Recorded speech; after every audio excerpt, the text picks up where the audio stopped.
भारताच्या स्वातंत्र्य आंदोलनाची सिंहगर्जना केली बाळ गंगाधर टिळकांनी. स्वराज्य हा माझा जन्मसिद्ध हक्क आहे आणि तो मी मिळवणारच.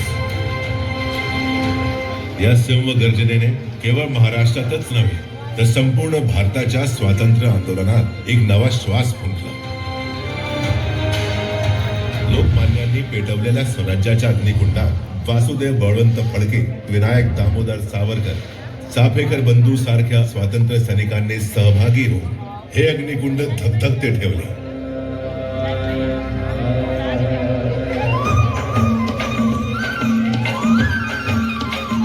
स्वातंत्र्य संग्रामाला नवी दिशा देण्यासाठी महात्मा गांधी दक्षिण आफ्रिकेहून भारतात परतले.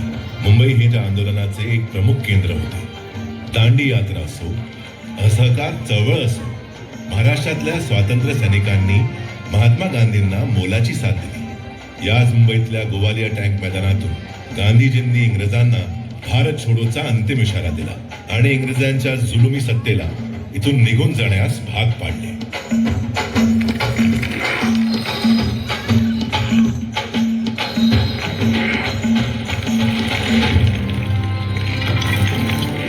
इंग्रजांनीच उभारलेली गेटवे ऑफ इंडियाची वास्तू, गुलामीच्या बेड्यांनी जखडलेल्या त्याच्या भिंती वाट पाहत होत्या इंग्रजी सत्तेच्या जुलमी राजवटीचा अंत होण्याची, मोकळा श्वास घेण्याची.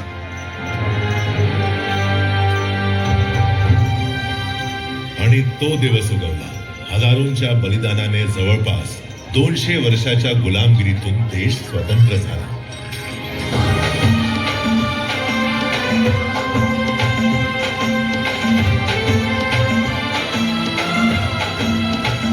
स्वराज्य आणि स्वातंत्र्याच्या किरणांनी उजळले होते अगणित भारतीयांचे चेहरे आणि त्याच्या गालांवर स्वातंत्र्याचे आनंदाश्रू पाहत होते करोडो भारतीय.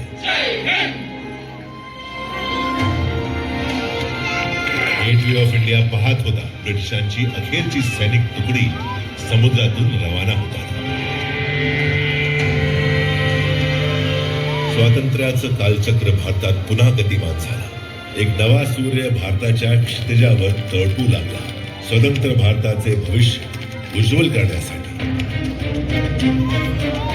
कायद्याचे विद्वान अभ्यासक बाबासाहेब आंबेडकर भारतीय राज्यघटनेचे शिल्पकार ठरले.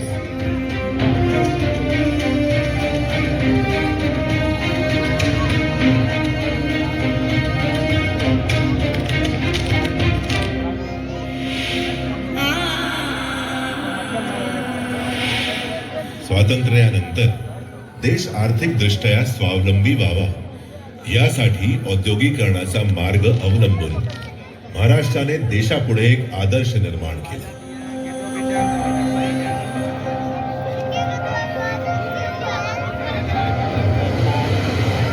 मुंबई, जिला फिरंग्यांनी बॉम्बे म्हटलं, जिथे पहिली ट्रेन धावली, पहिली फिल्म बनली, ती मुंबई स्वातंत्र्यानंतर अधिकच उजळू लागली. असंख्य भारतीयांच्या स्वप्नांची नगरी झाली ही मुंबई. आज भारताच्या आर्थिक राजधानीचे शहर आहे मुंबई.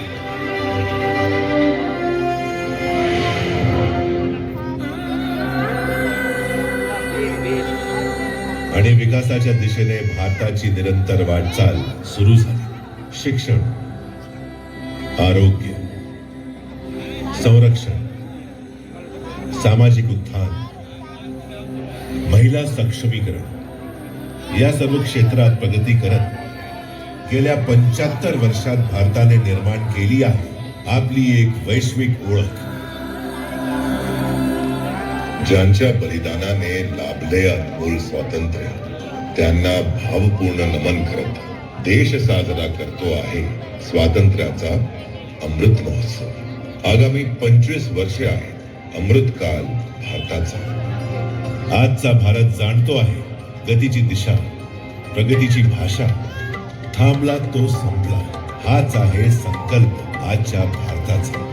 सर्वश्रेष्ठ भारत, सर्वशक्तिमान भारत हेच आहे ध्येय आजच्या भारताचे.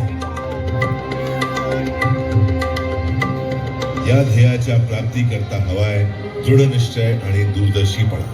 लाभले आहे सौभाग्य, या देशाला एका प्रगतिशील नेतृत्वाच्या श्री नरेंद्र मोदींच्या रूपाने एका यशस्वी पंतप्रधानांच्या भूमिकेत, विद्यमान नेतृत्वाच्या भूमिकेत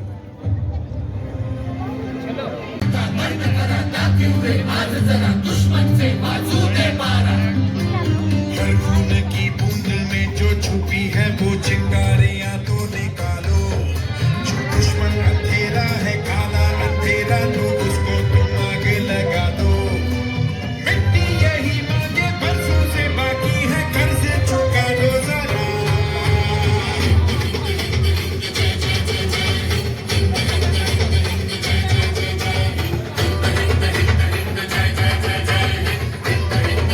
दुश्मन अंधेरा है, काला अंधेरा, तो उसको तुम आगे लगा दो।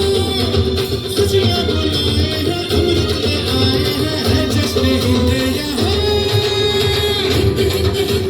जय जय जय जय जय हिंद, जय जय जय जय हिंद, जय जय जय जय जय हिंद, जय जय जय जय हिंद। तेरी शान की खातिर ले ये मेरी जान है हाजिर।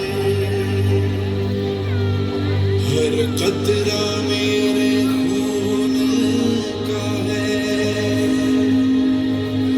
हर नफ्स मेरी है तेरी जान।